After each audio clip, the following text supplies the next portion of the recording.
નમસ્કાર, હું છું જોગલ નાથા અને મારી સાથે છે સાગર જોશી. અમે બંને મિત્રો આજે તમને જુલાઈ મહિનામાં કેટલો વરસાદ થયો છે અને કેટલો થવાનો છે એની આખી વાત કરીશ. આમ તો જુલાઈ મહિનાના અત્યારે થોડા ઘણા દિવસો જતા રહ્યા છે. હવે એવું કહેવાય છે કે ગુજરાતમાં આવનાર દિવસમાં શું થશે. આમ તો જુલાઈ મહિનાના 9-10 તારીખ સુધી વરસાદ થશે અને એવું માને છે લોકો. અને ખરેખર એવું હવામાનની આખી સિસ્ટમ પણ એવી જ છે કે 9-10 વાગે હું તમને આખો મેપ બતાવી, મેપને થ્રુ અમે તમને બતાવવાનો પ્રયાસ કરીશું કે ખરેખર જુલાઈ મહિનામાં અસલી ચિત્ર શું છે. જો પૂર્વ પર્વત એટલે આપણે મધ્યપ્રદેશ ઉપર આપણે એક સિસ્ટમ છે, એ સિસ્ટમ અત્યારે મોસ્ટ ઓફ પણ કચ્છ સુધી આવી ગઈ છે. કચ્છના જે આખો કચ્છ પણ પાર થઈ ગઈ છે. હવે થોડો ઘણો વિસ્તાર એવો કચ્છમાં થોડો ઘણો એ સિસ્ટમનો કરંટ રહેશે. નીચે આપણે એક શોર્ટ ટફ હતો, એ શોર્ટ ટફ અત્યારે ખતમ થઈ ગયો છે. ઉપર આપણે રાજસ્થાનની અંદર જે આ વિસ્તાર છે આપણો જે ઉત્તર ગુજરાતનો જે ભાગ છે ત્યાં પણ એક સિસ્ટમ હતી, એ સિસ્ટમ ખતમ થઈ ગઈ છે. મારું કહેવાનો મતલબ એવું છે ગુજરાતની અંદર જે બે સિસ્ટમ હતી, બે સિસ્ટમ પૂરી થઈ છે. બંગાળની ખાડીવાળી જે સિસ્ટમ હતી એ મધ્યપ્રદેશ થઈ ગુજરાત વાળામાં પાસ થઈ ગઈ છે અને રાજસ્થાન વાળી જે ઉત્તર ગુજરાતને ટચ કરતી હતી એ સિસ્ટમ પૂરી થઈ ગઈ છે. એટલે કે એની અસર નથી, આવ નહિવત શૂન્ય થઈ ગઈ. આ કચ્છ વાળામાં કદાચ હજી 24 કલાક જેવો અસર રહેશે. હવે 10 તારીખ સુધી ગુજરાતમાં હજી ગુજરાતના અમુક સેન્ટરમાં છૂટો છવાયો વરસાદ પડશે. 9-10 તારીખ સુધી ધીમે ધીમે ગુજરાતનો વરસાદ ઓછો થઈ જશે અને એકંદરે દેશી ભાષામાં કહું તો રેડા રપટા પડશે. હવે ખાસ કરીને ગુજરાતના જે કચ્છના અમુક વિસ્તાર છે એમાં અમુક વિસ્તાર છે હાવ ઉત્તરનો વિસ્તાર છે ત્યાં ઓછો વરસાદ થયો છે. બાકી ગુજરાતના મોટા ભાગના વિસ્તારમાં વાવણી લાયક વરસાદ થઈ ગયો છે. અમુક જિલ્લામાં તો 30% કરતા પણ વધુ વરસાદ થયો છે. ખેડૂત મિત્રો ઘણા મિત્રોને એવું કહેવાનું હતું કે વરસાદ સતત પડી રહ્યો છે, ક્યારે વરાપ દેશે, ક્યારે નેદશું, ક્યારે દવા નાખશું, ક્યારે ખાતર નાખશું. મારે તમને એટલું કહેવાનું છે કે 10 તારીખથી આવનારી 18 તારીખ સુધી કદાચ ગુજરાતમાં વરસાદી કોઈ સિસ્ટમ નથી, કોઈ એવી ધારતું સિસ્ટમ નથી કે ગુજરાતને ધમરોડી કાઢે. ગુજરાતનો 2-5 ઇંચ વરસાદ ગુજરાતમાં કશું થવા નથી. માત્ર ક્યાંક જળા ઝપટા રેડા રપટા પડશે. ગુજરાતમાંથી બધો વરસાદી માહોલ છે, વાદળાઓ થશે, બફારો થશે, પણ કોઈ સિસ્ટમ નથી. એકંદરે કર્માધર્મી ક્યાંક ઝાપટું પડી જાય તો વાત જુદી છે. આવો તમને 7 દિવસનો ટાઈમ મળશે. તમે 11 તારીખ માંડી અને 19 તારીખ 20 તારીખ સુધી તમારે જે કંઈ કામ કરવું હોય તમે કરી લેજો. કેટલાક મિત્રો એવા કહે છે કે મગફળી વાવી નથી, ઘણાને લેટ થઈ ગયું, તો સોયાબીન વાવું છે. આ જે કંઈ કામ ખેતીના કરવાના છે એ તમારે 11 થી 20 તારીખ અંદર થઈ જશે.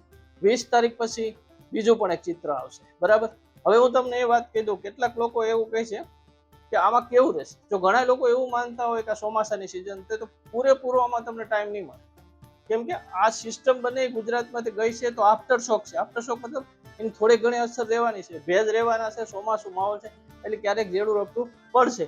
પણ આ સમય દરમિયાન તમને દવા છાંટવાનો ટાઈમ મળી જશે, હાથે બેલો હાંકવાનો ટાઈમ મળી જશે. જો તમારે વાવણી કરવી હોય તો હજી સોયાબીન વાવવાનો પણ ટાઈમ છે, વાવી જશે. મગફળી અમુક પ્રકારની જે શોર્ટ ટાઈમની મગફળી આવે છે વાવી હોય તો વવાશે. પૂરેપૂરો ટાઈમ તમને 9 દિવસનો મળશે.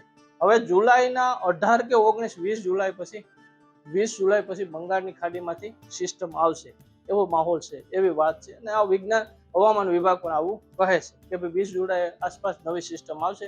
આ સિસ્ટમ છે એ સેટ 30 તારીખ સુધી ગુજરાતને અસર કરશે. જુલાઈ મહિનામાં અત્યારે જેવો માહોલ છે 20 તારીખ પછી પાછો આવો માહોલ બનશે.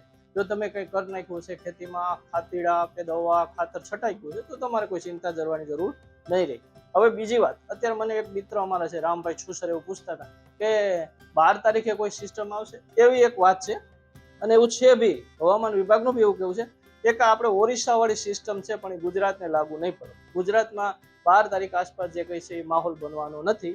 એ ઓરિસ્સા અને આખા પૂર્વ ભારતને લાગુ પડશે. એને કારણે એ પહેલી બાજુ પૂર્વ ભારતનો વરસાદ થશે. ગુજરાતના એકાદા દોખલ પૂર્વ જિલ્લાઓમાં કોણ જાણે વરસાદ થાય તો થાય, બાકી મોટા ભાગના જિલ્લાઓમાં વરસાદ નહીં થાય.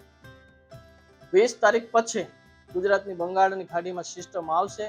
કેટલી આવશે, ક્યાં આવશે, કેવા રાઉન્ડ ઉપર આવશે એ કેવું મુશ્કેલ છે. હું અત્યારે તમને બીજી બધા ગપ્પા ગોળા જેવી વાત કરવી કોઈ વ્યાજબી નથી. આમ તો લોકો કહેતા હતા કે 10 તારીખ સુધી સિસ્ટમ ધમરોડ છે ને આમ કરશે ને તેમ કરશે. એવું કશું નથી. કુદરતની અલગ ગતિ બહુ કંઈક અલગ હોય છે. આ જ સિસ્ટમ છે એ 10 તારીખ સુધી રહેવાની હતી, બહુ ફાસ્ટ પાસ થઈ ગઈ અને અમુક જિલ્લામાં વરસાદ થયો જ, અમુક બાજુમાં નથી બી થયો. એટલે આ બધું કુદરતી છે. પણ 20 તારીખ પછી પાછો કુદરતી માહોલ બનશે અને જુલાઈ 30 સુધી વરસાદી માહોલ રહેશે.